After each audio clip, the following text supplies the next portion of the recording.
This is an amethyst, and it has little bits of phantoms in it. Because it has the rounded end, this is like used for like directing energy. And amethyst is good for addiction, actually. Oh, is it? Mm-hmm. And sleep. So I keep all my purple crystals by my bed. Oh, really? Mm-hmm. I read a romance novel once that said that amethyst was a rock for intelligence. Interesting. Yeah. They all have so many qualities. Right. It's interesting because they're I've put a rock underneath. There it is. This is a rock, but it's it's petrified wood. Oh, interesting. Yeah, that's pretty rad. Yeah, I don't know if it has any purpose besides looking cool. Petrified wood has its own classification in like the crystal books and stuff. Oh, yeah? Yeah, it has its own qualities.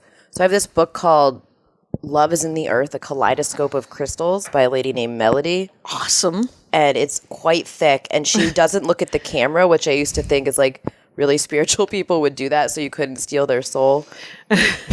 Oh, okay. But I might have made that up. How 17th century of that might be like from an episode of Are You Afraid of the Dark?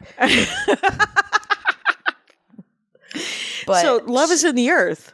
Yeah, she doesn't have her last name. She's real mysterious. And so her picture's on it, but she's not looking at the camera. She's not looking. Where she's just looking off? She's looking down. She's looking down. Mm-hmm. Probably at her crystals. Chin up, lady. Come on, you got to face the world here. And so I want her to look into the future. Should have brought it. So it's thick, but it has like the astrological sign each crystal is associated with, and then the number that it vibrates to. Okay. And then what it's helpful for metaphysically and emotionally, but also like what making an elixir is helpful for in terms of like the physical body. Wait, are you shaving parts of this rock into soda or something? No, you just put it in water. Oh, and infuse and sort of like it just takes on the vibration or the qualities. I was told that I could recharge some of my crystals right there in the sun. Yes, and also sea salt is good. Oh yeah. What I do is I put them all in a bowl and I pour some sea salt and I put it in the light of a full or new moon. Oh, when is the new moon? The new moon. You keep track of it? Yeah, there's a Virgo new moon this week. It was either just happened on Friday or it's this Friday. Okay. And the new moon is like beginnings. Okay, makes sense. And the new moon, the energy of the new moon happens after, the 10 days after the moon. But the full moon is like things coming to fruition and conclusion. Sure. And the energy of the full moon is strongest before its fullest. So like the couple days before. Have you ever read a Louise Hay book called You Can Heal Your Life? Oh, yeah. Because what I like about, it's a book of affirmations, right? Mm-hmm. And a friend of mine gave it to me when I was, for some reason, and this was many years ago, I was very negative. It was a negative day. And I'm usually pretty positive. And she was like, you got to read this book. I just read this book, and she's even more negative than I am. She's much more positive because I think of that book. And that book, it's one of those, like with a lot of self-help books, essentially they're just telling you the thing that you know you should be doing, but you need to be told 100 times. So you read it in a book, and you're like, oh, it's telling me to do that thing again. And in Louise Hay's book, she has this thing where you should do an affirmation 400 times a day for 1 month. I love and approve of myself. And you say it 400 times a day.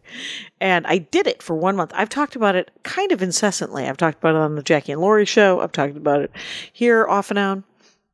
But it kind of changed my life because if you say I love and approve of myself 400 times a day, you will begin to notice when your brain automatically goes to, I don't love and approve of myself. Totally. And you're like, and so every time one of those negative thoughts would come in, I would rattle off 10 affirmations.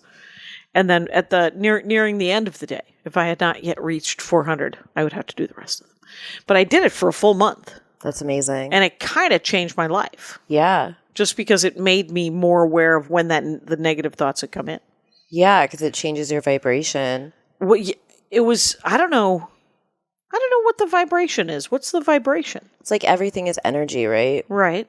And there's like an energetic, this science guy created this energetic scale, and it starts with like the emotions like shame, is like at the very, very bottom. That vibrates at like 10. And then Okay. it moves up and up.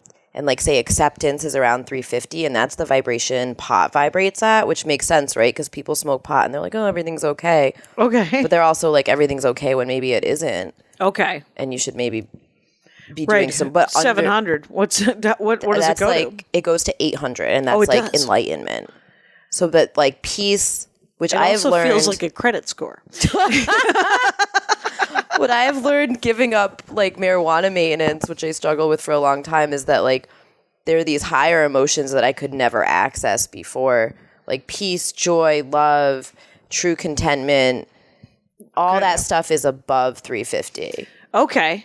Because you were sort of self-medicating it? Mm-hmm.